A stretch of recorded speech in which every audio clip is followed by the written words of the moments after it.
এটি বিশেষ করে বিদেশ যেটি থাকে এটি আরো সর্বনাশ। তা আটকা বউ ভাইয়া তার মাথাটা গেছে গরম হইয়া, ঠিক কিনা ক? বিদেশটা আটকাইয়া বিয়ে করে সেরা তে বউয়ের কিতা করবো না কিতা করবো, কপাল বানাতে যে আম্মা রাখছে না তে অসভ্য কহে না। কথা শুনে যাও, যদি তোমার বউ মরে যায় তুমি বিয়া করলে আবার একটা বউ হয়, ঠিক কিনা কও? বউ ভাগ্যা গেছে গা, আবার তুমি বিয়া করছো আবার বউ হইছে, মনে রাখবা বউ গেলে বউ পাওয়া যায়, বউ মারা গেলে বউ পাওয়া যায়, কিন্তু মা মারা গেলে আর মা পাওয়া যায় না, ঠিক কিনা বল? আপনি পারবেন নি ফির সাবরে কইতেন যে হুজুর সারা জীবন আপনার রাব্বা ডাকলাম, আমি তো আপনার মুরিদ, আমার মাইয়া তো আপনার নাতিন, তাই সে বিয়া ঠিক হয়েছে কিছু দিতেন না? হ্যাঁ বাড়ায় আরো আশায় আশায় থাহে তোমার মাইয়ার বিয়ে হইলে লুঙ্গি আর সাথী তো আমি ফায় আমি। আহারে বাংলাদেশ, নবীর চরিত্র কীরকম আর আমরার চরিত্র আইসা কীরকম? আমরা খালি নেওয়ন শিখছি, নেওয়ন খালি আত্রা এরকম করে। বাংলাদেশও যত ফিসাব দেখবা এইটা হিকছে না, কেটাই জানি গুড়ান দিয়ে এমনি কইরা দিছি আবার গুড়া যাই গায়ে নাদাম হবির নিবেদির টেহার আশায় বইয়া থাকে, রিক্সাওয়ালার টাকার আশায় বৈশা থাকে। আর আমার নবীজি জীবনে কেউ খালি হাতে ফিরাইল না, আর তুমি খালি নিতা হিকছো, জীবনে দিতা হিকছো না। তোমার মতো নাদানকে আসমানের নিচে আর আসে নিবে না, ঠিক কিনা কও? তুমি যেটা এই ফিরালির নাম দিয়ে যেমন আতফাইতা খাও এরতে বালা চান্দরা মুড়ো বইয়া লাইলে ভাঙ্গা বাসন ডলে আরো ভালা পাইলে হইল। তুমি বেটা হাত আছে, ফাও আছে, রক্ত মাংস আছে, আলেম কালাম আছে, বেটা মাটি কাটলেও তো ডেলি 500 পাওয়া যায়। মানুষের কাছে হাত ফাইতে খাইতে শরম করে না? লজ্জা নাই, শরম নাই? এখন নবীজির কাছে সাহাবা কথা মনে আছে নিও, বুঝলা গেছেন কথা?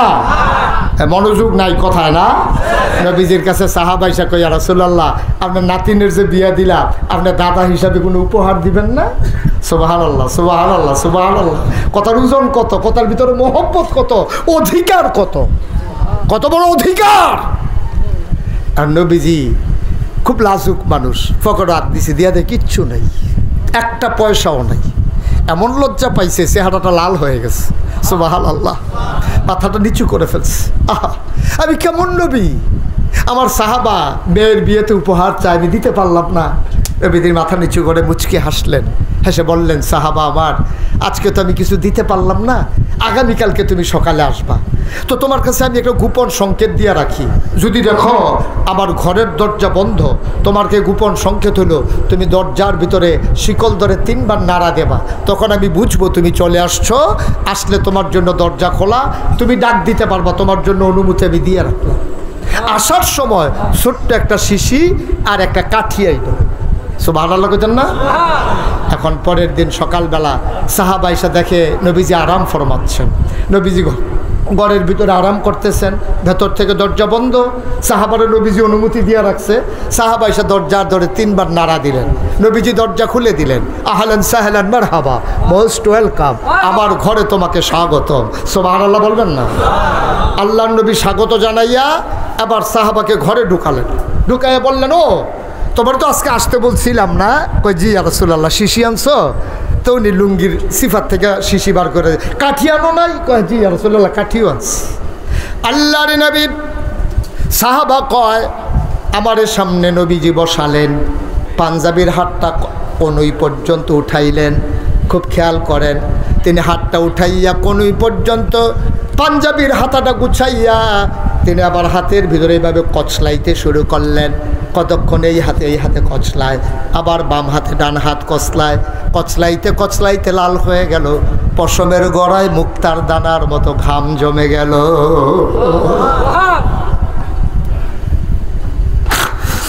আল্লাহর নবী ডাক দেয়া কয় ও সাহাবা শিশি আনছো নাকি? কয় ইয়া রাসূলুল্লাহ এই তো শিশি। আল্লাহর নবী হাতটা এমন করে বাঁকা করলেন, ওই পশমের গোড়ায় গোড়ায় জমা ঘাম টপ টপ টপ টপ করে জমে জমে এই কনুর কাছে এসে দিয়া পড়তেছে। আল্লাহ নবী বললেন তাড়াতাড়ি করো, শিশিটা আমার কনুর কাছে ধরো। এবার শিশি থেকে টপ টপ করে শিশির ভিতরে ঘাম পড়ে, অর্ধেকটা শিশি ভরে গেল। নবী আবার এই হাত বাঁকা করলেন, বললেন শিশিটা আবার এই হাতে ধরো। এই হাতের কনুর কাছে ধরা হলো, বাকি ঘাম দিয়ে শিশিটা একবারে ভরে গেল। আল্লাহ নবী মুখটা বন্ধ করে ওই ছোট্ট কাঠিটা হাতে দিয়ে দিলেন। নবীজি আবার চোখের পানি ছেড়ে দিয়ে কয় সাহাবারা রে, আমি তোর এমন নবী, আমার নাতিনের বিয়েতে দামি কোনো উপহার দিতে পারলাম না। আমার গায়ের জমানো ঘাম, এটাই আমার নাতিনের বিয়েতে আমার পক্ষ থেকে উপহার।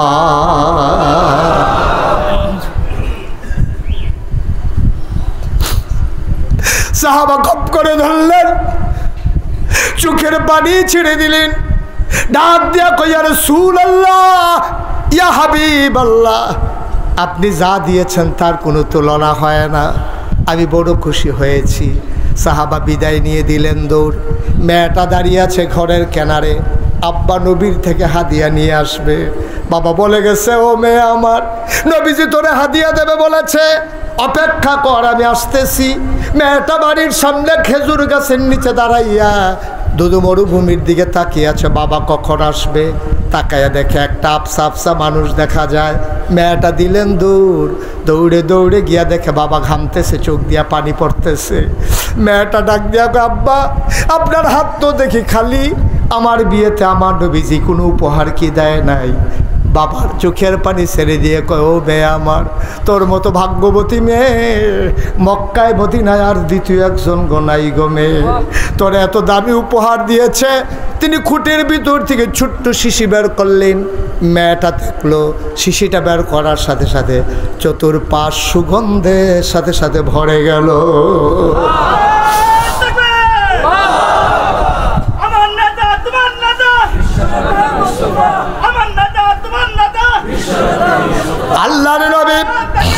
আল্লাহর নবী ওই হাতের ভিতরে শিশি দিলেন।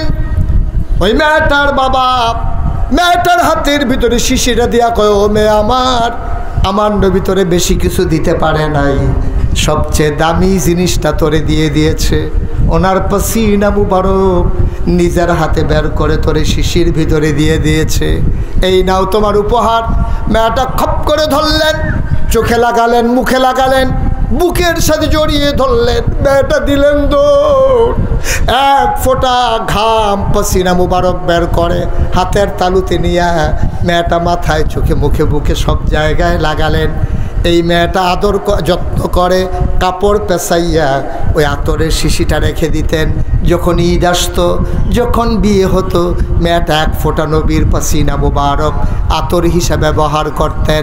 ঈদের দিন সকালবেলা মেয়েটা যখন আতর দিতেন, পুরো মদিনায় ওই নবীর আতরের গন্ধ ছড়িয়ে পড়ত।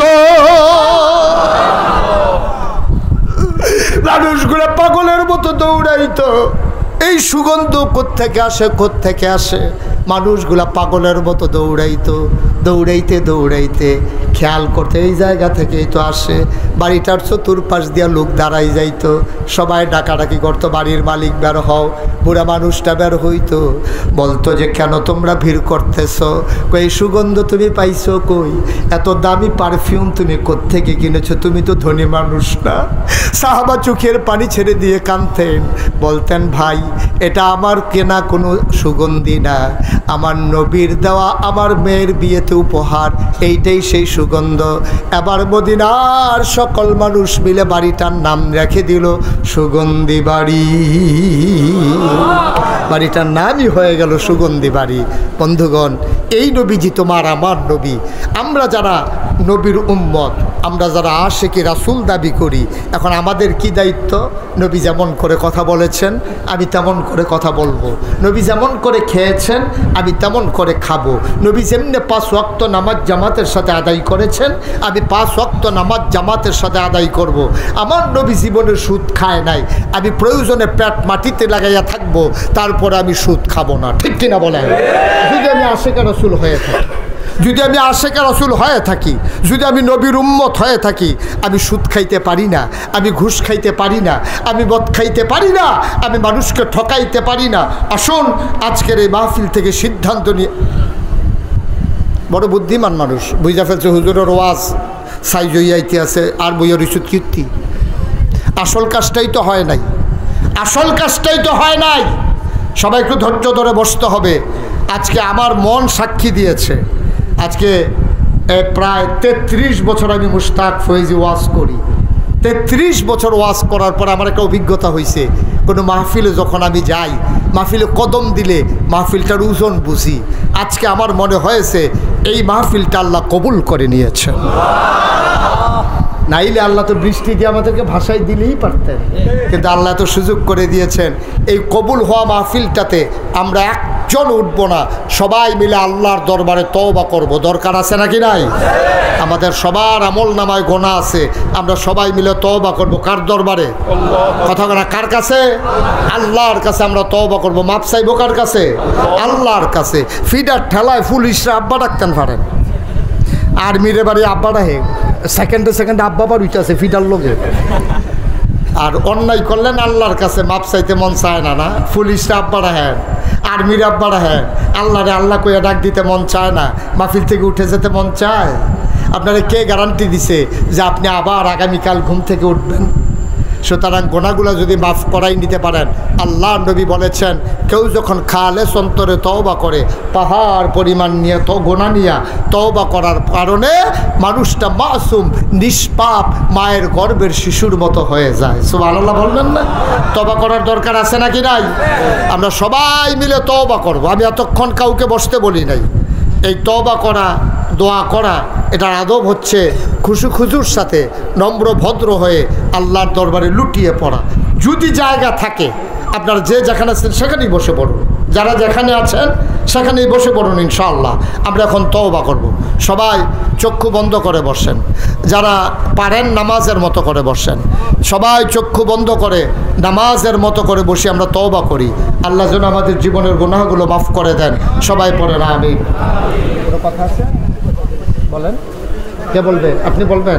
জি শুনেন, আমরা তওবা করব। তওবা করার আগে মাহফিল কর্তৃপক্ষের পক্ষ থেকে উনি 1 মিনিট একটু কথা বলবেন। একটা লোকও নড়বেন না, জায়গায় থাকবেন। আমরা এখনই তওবা করবো ইনশাআল্লাহ। জি। আসসালামু আলাইকুম। ওয়ালাইকুম আসসালাম। আলহামদুলিল্লাহ। আসলে জায়গার ব্যাপারটা আর অনেক কথা বলবো না, হুজুর দোয়া করবে।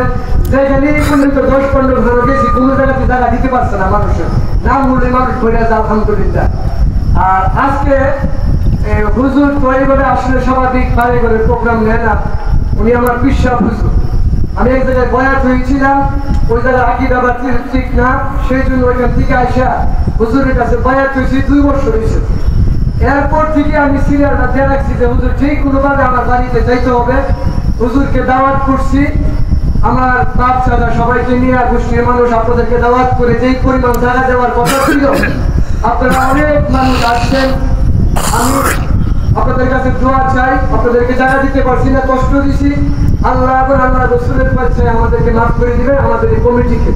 1 আর 2 নাম্বার হলো এই মাহফিল করতে যাইয়া অনেকে আমার চাচা মামুন, আমি হুজুরের কাছে দোয়া চাবো, মামুন ভুইয়া, উনি মামুন আর কালু ভাই এই মাহফিলের প্যান্ডেল আর মাইকের ব্যবস্থা করছে মাশাআল্লাহ। তারা বলছে আমার পিসা হুজুরের কাছে দোয়া চাইতাম, আগামী বছর যদি হায়াতে বাঁচায় রাখে এই মাহফিলের মাইক প্যান্ডেল আমার মামুন চাচা আর কালু ভাই দিব মাশাআল্লাহ। হুজুরের কাছে দোয়া চাই। 1 আর যেহেতু আমি হুজুরের বয়াত আছি, আমার হুজুর আর অনেক হুজুর একরকম নয়। আমি যদি একটা আপনাদের এলাকার মানুষ, এই পাড়ার আমার ফুটপাতি যা কালাম কামরুল, আমার পরিবারের ভিতরে 5 জন হাফেজ, 2 জন আলেম। আমি যদি একটা প্রস্ত জায়গায় বয়াত হইতাম, আমার পরিবার আপনারা বলছেন যে দলেন্দ্র হুজুর এমন হয়েছে, শামিমাল হুসাইনি সাহেব এমন হয়েছে, আমার আবু কালাম সাহেব, মৌলানা শফিক সাহেব, এদের সাথে আর সম্পর্ক আগের থেকে। এরা সিদ্ধান্ত নিয়ে আপনাদেরকে নিয়ে এই মাহফিলের ব্যবস্থা করছি। আর দোয়ার পরে আমার পিসা হুজুর আমার করে একটু বসবে, যারা বয়াত হবেন হুজুরের সাথে ওইখানে বয়াত দিতে পারবেন, আর এখানে হুজুর তওবা করবে। সামনে এই মাহফিলে আমরা হুজুরের চাই, আপনারা রাজি নি? আরে চাই কি চাই না? আগামী বছর আমরা যেহেতু আমার বিশ্বাস হুজুর, আমি হুজুরের কাছে আবদার রাখবো এই মাহফিল হুজুরের আগমনে হবে, হুজুর আসলে হবে, না হলে বাদ যাবে। এই জন্য হুজুরের কাছে দরখাস্ত রাখলাম, আগামী বছর আমরা চাই না আল্লাহ মাহফিল কবুল করে বলে আমি আমাদের সাথ দিতে কথা বল।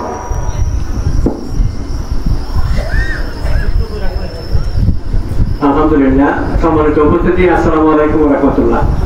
আল্লাহর প্রশংসা যে আল্লাহ রাব্বুল আলামিন বাংলাদেশের এই সময়ে আমাদের হুজুরকে আসার জন্য তৌফিক দান করেছেন।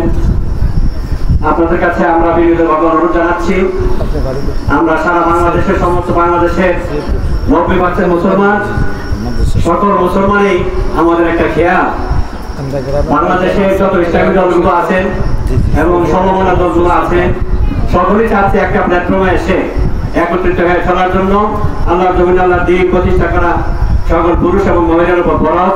এই পরিযাত্রার লক্ষ্য হইল এবং যাতে আমাদের এই দেশটা একটা শান্তির দেশ হয়, এইভাবে আমরা জয় করব।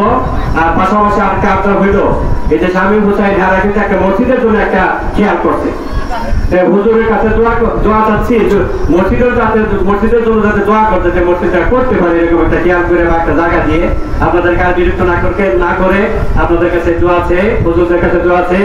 আমি আমার আর একটু কথা হইলো, আমার কথাটা শেষ করছি। পাশাপাশি আজকের এই মাহফিলে শ্রদ্ধাভাজন সভাপতি আমাদের এলাকার কৃতি সন্তান আল্লাহ হযরত মাওলানা আবু কামাল হুজুর, উনি যে একটা কথা বলবেন, বলার পরে ইনশাআল্লাহ দোয়া হয়ে যাবে। জি আলহামদুলিল্লাহ, আজকের মাহফিলের সম্মানিত প্রধান অতিথি মহোদয়, বারাকাল্লাহু ফি হায়াতি, অন্যান্য উলামায়ে কেরাম, মুরব্বিয়ানে ইসলাম, যুবক তরুণ ভাইরা, পর্দার মা বোনেরা, এই আনসিজনে প্রচন্ড গরমকে উপেক্ষা করে অত্যন্ত আগ্রহের সহিত এবং আদবের সহিত আমরা যে কোরআন সুন্নাহ সহিহ আলোচনা করে শুনলাম, সে অনুযায়ী আমরা জীবন করতে সকলে রাজি আছি গেছেন। আল্লাহ তাআলা আমাদের সকলকে রাসূল করিম সাল্লাল্লাহু আলাইহি ওয়াসাল্লামের সুন্নাহ অনুযায়ী জীবন গঠন করার তৌফিক দান করুন। আজকের মাহফিলটা যেহেতু ওয়াজ ও দোয়ার মাহফিল, এই দালানবাড়ি সহ নোয়াগাঁও আশেপাশে যত মধ্যে গান, সকলের জন্য হুজুর দোয়া করবেন। এই বৈষম্য বিরোধী আন্দোলন করতে যায় যে সমস্ত তরুণেরা শাহাদাত বরণ করছে তার জন্য দোয়া, এবং যারা আহত অবস্থায় অসুস্থ আছে তাদের জন্য দোয়া, দেশে বিভিন্ন জায়গায় বন্যা কবলিত তাদের জন্য দোয়া, আমাদের এলাকার শান্তির জন্য দোয়ার দরখাস্ত। এই কথা বলে আমি শেষ করলাম। আমাকে দেওয়া না, আলহামদুলিল্লাহ। জি, সবাই পড়ি আলহামদুলিল্লাহ, মাশাআল্লাহ। আমরা কথা জি সবাই পড়ি আলহামদুলিল্লাহ।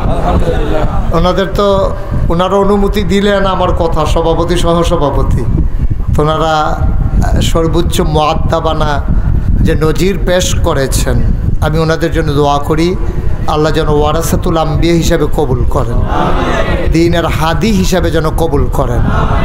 আল্লাহ সবাইকে আমাদের কবুল, আমরা দোয়া করব। তো আমি এই গ্রামে, এই এলাকায় আমার মাহফিল তুলনামূলকভাবে কম।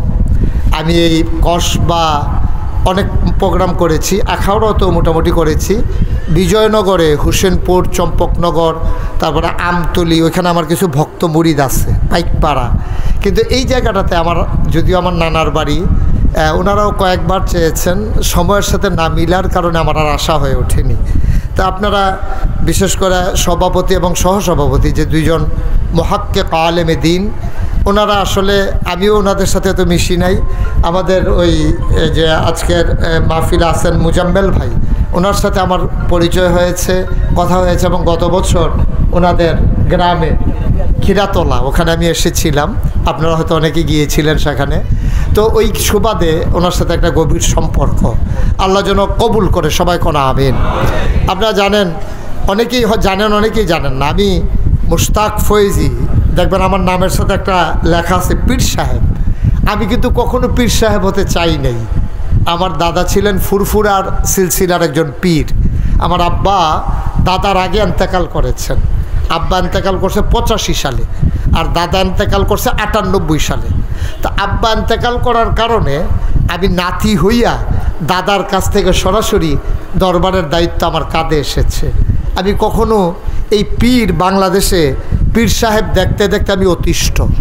আমি দেখছি পীর মানি হলো বইয়া বইয়া খাওয়ান, কোনো কাম টাম নাই, কোনো চাকরি বাকরি নাই, কোনো গিরুস্তি টিরুস্তিও করে না, এই বেদ কয়দিন, এই বেদ কয়দিন, এমনি গুড়া গুড়া খাওয়ান।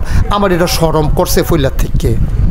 যে এইটা কী কথা, একটা সুস্থ মানুষ এমনি বইয়া বইয়া হইতে হইতে আটটা খায়, মাটি কাটলে 500, অটো চালাইলে 1000, সিএনজি চালাইলে 1500, কতভাবে কত টাকা কামাই করে। একটা লোক আস্তে একটা লোক এমনি বইয়া বইয়া খাওয়ান, খাইতে খাইতে খাইতে খাইতে মনে হয় 5-6 জন বইয়া রয়েছে, আসলে একজন। শরীরটা যেন ফুলে গেছে কত শরীরটা। এই হলো বাংলাদেশ। এটি দেখতে দেখতে আমি অতিষ্ঠ। তখন আমি চিন্তা করলাম যে না, ধারাকে পাল্টে দিতে হবে। আমার দাদা যখন আমার দায়িত্ব দিছে, আমি কিন্তু আমি ফিরসাব দইতাম চাই না, আমি কয় না এটা তোমার দায়িত্ব নেওয়া লাগবে। আমি বললাম যদি আমার দায়িত্ব দেন তাইলে আমার কিছু কিছু জিনিস দেওয়া লাগবে। কয় কী চাও? আমি আমার 1 খণ্ড জমিন দেওয়া লাগবে। আমি ওই পীর হতে চাই না, খালি বইয়া বইয়া খাওয়ন এটা আমার দিয়ে হইতো না। লেখাপড়া করছি, ভালো ছাত্রই ছিলাম, তো কেন আমি এমনি বৈশা বৈশা খাবো? তো বললো যে জায়গা দেয় কী করবো? আমি বললাম যে একটা মাদ্রাসা করতে চাই। আমার দাদাও ধনী মানুষ ছিলেন, উনি আমার মাত্র 9 শতক জায়গা দিছে। কয় শতক? 9 শতক। উনি আর ইন্তেকালের পরে আমি জায়গা কিনা শুরু করলাম। এখন ওই যে আমার রুহানি সন্তান, আমার মুরিদ, আমার আরও যারা ওইখানে তারা দাওয়াত দিতে গেছিলো, তারা দেখে আইছে। এখন নাগাইশ দরবারে 18 একর জায়গা, 1800 শতক। কয় শতক? 18 শতক। আরে না, 1800 শতক। মার হাবা কয়না দাও। আমার এখানে 10টা প্রতিষ্ঠান। কয়টা? একটা খানকা, একটা দাখিল মাদ্রাসা, একটা নুরানি মাদ্রাসা, একটা হেফজখানা, একটা ধাতব্য চিকিৎসালয়, একটা গণপাঠাগার, একটা গবেষণাগার, একটা ছাত্রাবাস, একটা ইয়াতিমখানা, একটা মসজিদ। মার হাবা বলবেন না? আমার মসজিদটা ছিল টিনের ঘর, তো এটাতে তো আমি জমা পড়াই। তো এলাকার মানুষ এই দূর দূরান্ত থেকে সিএনজিতে করে, অটোতে করে, হাইয়েসে করে, মাইক্রো প্রাইভেট কারে করে। তো চিন্তা করে যে নামাজটাও পড়াই, হুজুরের লগে দেখা করে দোয়াও লইয়াই, একটু ওয়াজও হইনাই। তো প্রত্যেক শুক্রবারে দূর দূরান্তকে যারা আইয়ে শুধু একটা ঘর কয়েকশো লোক জাগা হয়।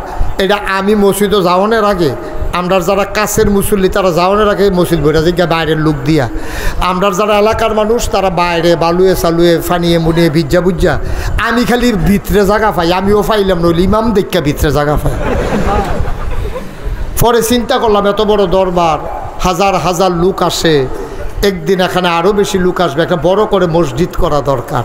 তখন আমি আমার দরবারে যারা ইঞ্জিনিয়ার তাদেরকে ডাকালাম, একটা টিম করে দিলাম, ওরা একটা ডিজাইন করে নিয়ে আসলো। আমি দেখি চমৎকার একটা ডিজাইন। আমি বললাম এটা কী? কই হুজুর মসজিদ ক্যানসি। আমি এটা কত বড়? কই হুজুর কত বড় কইতাম পারতাম না, তবে এই মসজিদটার ভিতরে এক লগে নামাজ পড়তে পারবো 6000 লোক। সুবহানাল্লাহ কইতেন না? কয় হাজার? আমি গাড়ি করছো কিতা আর কিতা? কইজন নিচতলায় হাসপাতাল, দোতলায় 3 তলায় মসজিদ, সংসদ ভবনে যেমনি সিঁড়ি দিয়ে উঠতে থেকে দোতলাত, এই মসজিদও নিচেরতে 125 ফুট চৌড়ায়, দোতলায় 8টে উঠতে যাবো গা মানুষ। এই পুরাটা মসজিদ লইয়া সামনে দিয়ে সিঁড়ি দোতলায়, এটা ঘুরাইয়া ঘুরাইয়া সিঁড়ি না, ডাইরেক্ট সিঁড়ি দোতলাত। তো আমি কইলাম যে এটা করতে কীরকম লাগতো ভারে? তারা আমারে কয় 15 কোটিটা এমনভাবে কইছে, আমি মনে করছি 1500। যেমনি কইছে আটকা, মনে হয় এটা কোনো টেহা নাই তান্টির কাছে। আমি বেড়া ওয়াজ কইরা খাই, মানুষের খাওয়া দাওয়াত দিলে খাই, না হইলে তো না খাইয়ে তখন লাগে অনেক রায়। 15 কোটি টেহা দিয়ে আমি মসজিদ করাম, তোরা আঁকতাম কইছি দিকে তোরা এই কাম করে বইয়া রইস। কই হুজুর সাহস করে না মেলান, একটা নিয়ত করেন আল্লাহ দিব। তখন আমি নিয়ত করলাম, আল্লাহ জীবনে তো অনেক মাহফিল করছি, অনেক টেহা লাড়াছাড়া করছি, যাও এটা যখন আইকালাইছি আর কাটাকাটি করতাম না, 1 বছর মাহফিল করে যত টাকা হাদিয়া পাই, পুরো 1 বছরের হাদিয়া আমি আমার মসজিদে দান করে দেব ইনশাআল্লাহ। আমি মসজিদের কাজ ধরার আগে 25 লক্ষ টাকা দিয়া এরপরে মসজিদের কাজ শুরু করছি।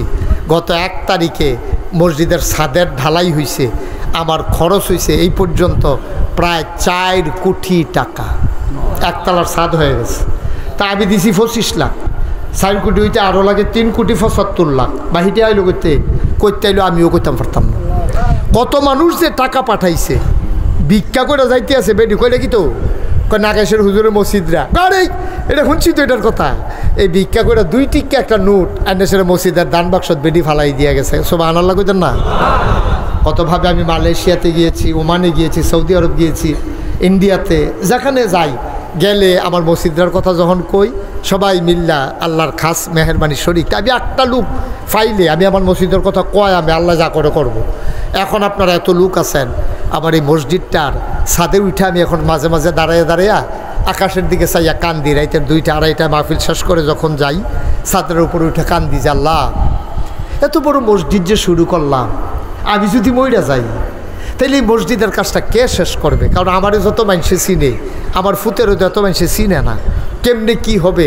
আমি মাঝে মাঝে কান্দি, দোয়া করি আল্লাহ আমার এই মসজিদটার কাজ শেষ না করাইয়া তুমি আমার মৃত্যু দিও না। আমিন বলবেন না? আমি দোয়া করি আল্লাহর কাছে চাই, কারণ আমি নবীজির হাদিস পেয়েছি, মাম বানা লিল্লাহি মসজিদান বানাল্লাহু লাহু বাইতান ফিল জান্নাহ। যে দুনিয়ায় মসজিদ বানাবে আল্লাহ জান্নাতে তার জন্য ঘর বানাবে। সুবহানাল্লাহ বলবেন না? আমি শুনলাম এখানেও একটা মসজিদ হবে। আমি প্রাণ ভরে দোয়া করি যখন কাজ ধরবে আমি আবার আসবো ইনশাআল্লাহ। যেহেতু আমার মুরিদের বাড়ি এখানে আছে, আমি আসবো ইনশাআল্লাহ। তবে আমি যে মসজিদের কাজটা ধরেছি এটাতে এখন যেদিন একতলার ছাদ হলো, আমার ফইলা নামাইছে 15 কোটি কইয়া, ছাদ ডালাই শেষ হয়েছে। পরে ইঞ্জিনিয়ার কই হুজুর আইয়ার আপনার লোক একটা গোপন কথা আছে, সিফাত নিয়ে সেটা কই হুজুর 30 কোটি লাগবো, 15 হইতো না। আমি কই বেটা 15 তো সহ্য করতাম পারি না, আগুইতে থাকেন হুজুর, আল্লাহ যা করে করবো।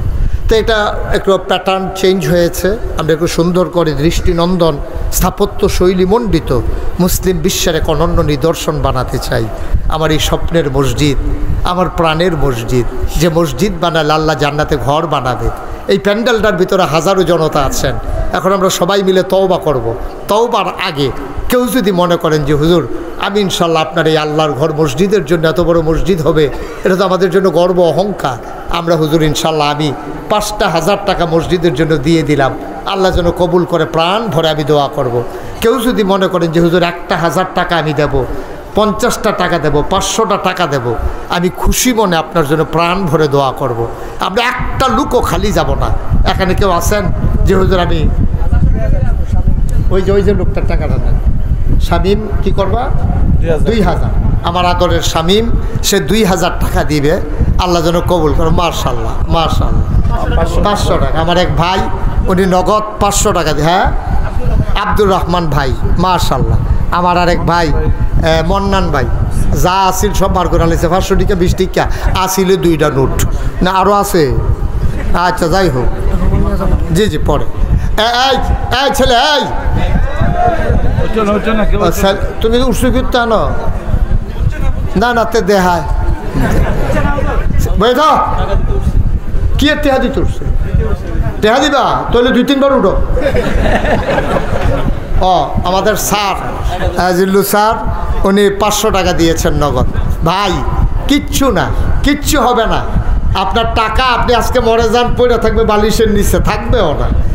সবাই মিলে আমরা একটু একটু শরিক হইলে মরে যাব না, গরিব হব না, আল্লাহ ঢাইলা দেবে, নিয়ে কুলাইতে পারবেন না। জি মাশাল্লাহ। আমার সহসভাপতি হুজুর, আমি বলি নাই, আহারে আলেম মানুষ বুঝে ফেলছে মসজিদের গুরুত্ব মর্যাদা, পকেটে হাত দিয়ে ফেলছে। আল্লাহ উনি যা দিল এটারে কোটি কোটি টাকার সওয়াব ওনার আমল নামায় দিয়ে দিও, সবাই কোনো আমিন। মাশাল্লাহ। একজন লোকও খালি যায় না, মাশাল্লাহ। আমার সভাপতি হুজুর শরিক হয়েছেন মাশাল্লাহ। সলিম ভাই 500 টাকা দিয়েছেন। একজন লোকও উঠেনও না, খালিও যাইয়েন না। আমার ছেলেরা আসতেছে, আমার ছেলে একটু যাও ভিতরে, একটু ভিতরে যাও, ইমরান যাও, হাসান কই ভিতরে যাও। মহিলা প্যান্ডেলে আমাদের এই এলাকা শামীম একটু মহিলা, তুমি যাও শামীমে যাও, শামীমে যাও একটু, ওইখানে যাও, আল্লাহ বরকত দেবে ইনশাআল্লাহ। সবাই মিলে আমরা কিছু কিছু শরিক থাকি। আল্লাহর ঘর মসজিদ আমার জন্য চাই নাই ভাই, আমার জন্য চাই নাই। মাশাআল্লাহ। আম্মা অসুস্থ, আমার এক ভাই 500 টাকা দিয়েছেন। হাঁটাহাঁটি করেন না, আমার ছেলেরা আসতেছে, একজন লোকও খালি যায় না, 2টা টাকা দিয়েন, আপনি 2 টাকা দিয়েন, তাও তো বলতে পারবেন আমিও শরিক রয়েছি, খালি যাওয়ার দরকার নাই। মাশাআল্লাহ মাশাআল্লাহ মাশাআল্লাহ। আল্লাহ তুমি কবুল করো, জি রাখেন, আল্লাহ তুমি কবুল করো, মনের আশা পূরণ করে দাও আল্লাহ যেন মনে। মাশাআল্লাহ। হ্যাঁ আমার আরেক ভাই উনি 500 টাকা দিয়েছেন, আরেক ভাই দিয়েছেন কিছু টাকা, আল্লাহ যেন কবুল করে। সবাই টাকা দেওয়া হয়েছে, আমরা সবাই মিলে এখন তওবা করব, তওবা করব, যে যা পারেন দেন। ছেলেরা আসতেছে, আর সবাই আমার সাথে আমরা চলেন, সবাই মিলে তওবা করি।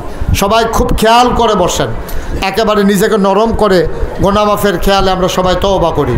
সবাই আমার সাথে পড়েন, আউযু বিল্লাহি মিনাশ শাইতানির রাজিম, বিসমিল্লাহির রহমানির রহিম, আস্তাগফিরুল্লাহ রাব্বি মিন কুল্লি যামবি ওয়া আতুবু ইলাইহি লা হাওলা ওয়ালা কুওয়াতা ইল্লা বিল্লাহিল আলিয়্যিল আযীম। হে আল্লাহ, হে আল্লাহ, হে আল্লাহ, ইচ্ছায় অনিচ্ছায় প্রকাশ্যে গোপনে শয়তানের কুমন্ত্রণায় পড়ে নফসের তাড়নায় পড়ে জীবনে যত গুনাহ করেছি, কবিরা সগীরা শিরক বেদাত সমস্ত গুনাহ থেকে খালেস অন্তরে তাওবা করতেছি। হে আল্লাহ, গুনাহ মাফ করে দাও, তাওবা কবুল করে নাও। আশহাদু আল্লা ইলাহা ইল্লাল্লাহু ওয়াহদাহু লা শারীকা লাহু ওয়া আশহাদু আন্না সাইয়্যিদানা হাবিবানা মাওলানা মুহাম্মাদান আবদুহু ওয়া রাসূলুহু সাল্লাল্লাহু আলাইহি ওয়াসাল্লাম। আমিন, আমিন, আমিন। আমরা এখন দোয়া করব। দোয়ার আগে একটা কথা বলি, আপনাদের একটা জিনিস আমার খুব পছন্দ হয়েছে, আপনারা দুইজন আলেমকে সভাপতি এবং সহসভাপতি দিয়েছেন, এইটা আমার খুব পছন্দ হয়েছে। এটা করবেন সব সময়। ওলামাই কেরামদেরকে মাহফিলে, ওয়াজের মাহফিলে ওলামাই কেরাম যারা, তাদেরকে সভাপতি সহসভাপতি দিবেন, এবং কোনো রাজনৈতিক নেতৃবৃন্দের নাম পোস্টারে দিবেন না ওয়াজের মাহফিলে। এই দুইটা জিনিস খেয়াল রাখবেন। আলেম ওলামাকে সভাপতি সহসভাপতি দেবেন এবং পোস্টারে দাওয়াত দেন। রাজনৈতিক নেতৃবৃন্দ তো আমাদের সমাজেরই লোক, কিন্তু পোস্টারে তাদের নাম দেওয়া যাবে না। এই নাম না দিয়ে এইভাবে সুন্দর করে সামনের দিকে এই এলাকায় যত মাহফিল হয় এটা খেয়াল করবেন। এটা আমার পছন্দ হয়েছে, এই জন্য আপনাদেরকে ধন্যবাদ দিলাম এবং এটা মনে করাই দিলাম। আল্লাহ যেন কবুল করে সবাই কোনা আমিন। তা আমি চাই আমার সভাপতি হুজুর আছে, সহসভাপতি হুজুর আছে, তো ওনারা একজন দোয়া করলে জিনিসটা সুন্দর হবে। তাবারুক আছে নাকি? আচ্ছা, হ্যাঁ, মাশাআল্লাহ। অনেকে বিদেশে আছেন, মাহফিলের জন্য টাকা পয়সা দিয়েছেন, দোয়া চেয়েছেন। আমরা সবাই মিলে সবার জন্য দোয়া করব ইনশাআল্লাহ। আমরা সবাই আজকের মাহফিলের উসিলায় এই এলাকার কবরবাসীর আল্লাহ যেন জান্নাত বানিয়ে দেয় কবরগুলোকে। আমরা সবাই মিলে দোয়া করি, আল্লাহুম্মা আমিন। রব্বানা যালামনা আনফুসানা ওয়া ইল্লাম তাগফির লানা ওয়া তারহামনা লানাকুনান্না মিনাল খাসিরিন। রব্বানা আতিনা ফিদ দুনিয়া হাসানাতাও ওয়া ফিল আখিরাতি হাসানা ওয়া কিনা আযাবান নার। আয় আল্লাহ তাআলা, এই প্রচণ্ড গরমের মাঝে অজপাড়া গায়ে নিবৃত পল্লীতে গ্রামের ভিতরের একটা অংশে বসার জায়গা নাই, দাঁড়ানোর জায়গা নাই, তারপরেও দলে দলে মানুষ হাজির হয়ে গেল। মন ভরে গেছে, কলিজা ঠান্ডা হয়ে গেছে। কি দোয়া করব গো মাহবুদ? সবাই মিলে ভিক্ষা চাই, আমাদের জীবনের গুনাহগুলো তুমি মাফ করে দাও। এই জীবনে আমরা আর গুনাহ করব না। বলেন আল্লাহ, আল্লাহ, আল্লাহ। এই জীবনে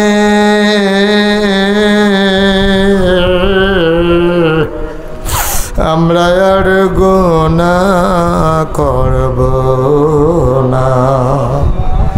আব্বা আম্মার কবরে আর আযাব দিও না। আব্বা আম্মার কবরে আর আযাব দিও না। দাদা দাদির কবরে আর আযাব দিও না। নানা নানির কবরে আর আযাব দিও না। এই এলাকার কবরে আর আযাব দিও না। ইয়া রাব্বাল আলামিন, তোমার কুদরতি পায়ে ধরে ভিক্ষা চাই। আমরা সবাই তোমার কুদরতি হাতে সাফর্দ হয়ে গেলাম। তুমি মাওলা আমাদের জামিনদার হয়ে যাও। আমাদের যার যত অভাব আছে দূর করে দাও, যার যত পেরেশানি আছে উদ্ধার করে দাও, যারা ঋণগ্রস্ত ঋণ মুক্ত বানাইয়া দাও, যারা অসুস্থ শিফায়ে কামেলা নসিব করে দাও। ওলামায়ে কেরাম হাত বাড়াইয়া কান্দে, তুমি মাওলা ওয়ারাসাতুল আম্বিয়ার দরজা দান করে দাও। মাওলা রব্বে করিম, এমনটাই তো চেয়েছিলাম আমরা। মানুষ মানুষের জন্যে পাগল হয়ে যাবে, মানুষ মানুষের সুখে দুঃখে ঝাঁপাইয়া পড়বে। আয় আল্লাহ, এমন একটা বাংলাদেশ তো আমরা চেয়েছিলাম। সেই চাওয়াকে পাওয়ায় পূর্ণতা দিতে গিয়া যারা নিজেদের জীবন বিলিয়ে দিল রাজপথে, বৈষম্য বিরোধী আন্দোলনে যে সমস্ত ছেলেরা জীবন দিল, তাদেরকে তুমি শহীদের দরজা দান করে দাও। তাদের আব্বা আম্মাকে সান্ত্বনা দিতে পারি এমন কোনো ভাষা আমার জানা নেই। নিজেদের জীবনের নিজেদের সবচেয়ে প্রিয় জিনিস জীবনটা তারা রাস্তায় বিলিয়ে দিল। আয় আল্লাহ তাআলা, তাদেরকে তুমি শহীদ হিসেবে কবুল আর মঞ্জুর করে নাও। আব্বা আম্মাকে সবরে জামিল এখতিয়ার করার তৌফিক তুমি দান করে দাও। আয় আল্লাহ, টাকা দিল, পয়সা দিল, বুদ্ধি দিল, পরামর্শ দিল, মাহফিলে হাজির হইল, যে যেমন করে মাহফিল সাজাইল, কিয়ামতের দিনে মুসিবতের সময় আজকের মোনাজাতকে সবার জন্য নাজাতের উসিলা বানাইয়া দিও। ইয়া রাব্বাল আলামিন, ও মাওলা রব্বে করিম, আমি আসি আর না আসি, আমি থাকি আর না থাকি, আজকের এই মাহফিল উপযুক্ত খাদেম দিয়া কিয়ামত পর্যন্ত তুমি মাওলা কায়েম আর দায়েম রেখে দিও। ইয়া রাব্বাল আলামিন, আমি আসার পরে কত মানুষ দোয়া চেয়েছে, যত মানুষ দোয়া চাইছে আর যত মানুষ দোয়া চাইবে, একটা হাত তুমি মাওলা খালি ফিরাইয়া দিও না। আমার মায়েরা বোনেরা ঘরের কোনায় বসে যারা হাত বাড়িয়ে দিয়েছে, আবেদা সালেহা জাহেদা বানাইয়া দিও। কলিজার টুকরা যুবকগুলার দিনের খাদেম বানাইও। দুনিয়ার এই মহব্বত কিয়ামতের ময়দানে আমাদের সবার জন্য নাজাতের উসিলা বানাইয়া দাও। যত মানুষ দোয়া চেয়েছে, একদল আলেম নাকি এমন আছে যাদের চেহারার দিকে তাকাইলে গোনা ঝরে ঝরে পড়ে যায়। আমি গোনাগারের চেহারা এমন চেহারা বানাইছো নি গো আল্লাহ। একদল আলেম নাকি এমন আছে যাদের হাতে হাত লাগাইয়া মুসাফা করলে আমল নামায় আর গোনা থাকে না। আমি গোনাগারের হাত এমন হাত বানাইছো নি গো আল্লাহ। আয় আল্লাহ তাআলা, যত মানুষ দোয়া চাইছে, যত মানুষ দোয়া চাইবে, একটা হাত তুমি মাওলা খালি ফিরাইয়া দিও না। বাংলাদেশকে তুমি কবুল করো, এর স্বাধীনতা সার্বভৌমত্ব তুমি রক্ষা করো। ইসলামী ঘরানার সকল মানুষের ভিতরে তুমি একতা দান করে দাও। আয় আল্লাহ, ক্ষুদ্র ভেদাভেদ ভুলে গিয়ে, মাসালাগত ভেদাভেদ ভুলে গিয়ে একসাথে চলার তৌফিক তুমি দান করে দাও। আয় আল্লাহ তাআলা, আমাদের মাথার উপরে ন্যায় পরায়ণ আল্লাহ ভীরু শাসক তুমি আমাদের মাথার উপরে দিয়ে দিও মাওলা। যাদের কলিজায় আল্লাহর ভয় আছে, এমন লোকের আয় আল্লাহ আমাদের উপরে শাসন করার ভার এমন মানুষকে দিও যাদের কলিজায় আল্লাহর ভয় আছে, যারা কাজ করতে গিয়ে তোমারে বারবার ভয় পায়, এমন লোক তুমি আমাদের শাসক হিসেবে নির্বাচন করে দিও। ও রব্বানা ফাগফির লানা যুনুবানা ওয়াকাফির আন্না সাইয়্যাতিনা ওয়া তাওয়াফফানা মাল আবরার আমিন আমিন আমিন ইয়া রাব্বাল আলামিন। হায়াত যেদিন শেষ হয়ে যাবে, রুহু যেদিন গলার মাঝামাঝি আটকে যাবে, ওই কঠিন মুসিবতের সময় তুমি রাজি থেকে তোমার হাবিবকে রাজি রেখে আমাদের কণ্ঠে ওই মধুর কলেমা তুমি জারি করে দিও, লা ইলাহা ইল্লাল্লাহু মুহাম্মাদুর রাসূলুল্লাহ সাল্লাল্লাহু আলাইহি ওয়াসাল্লাম।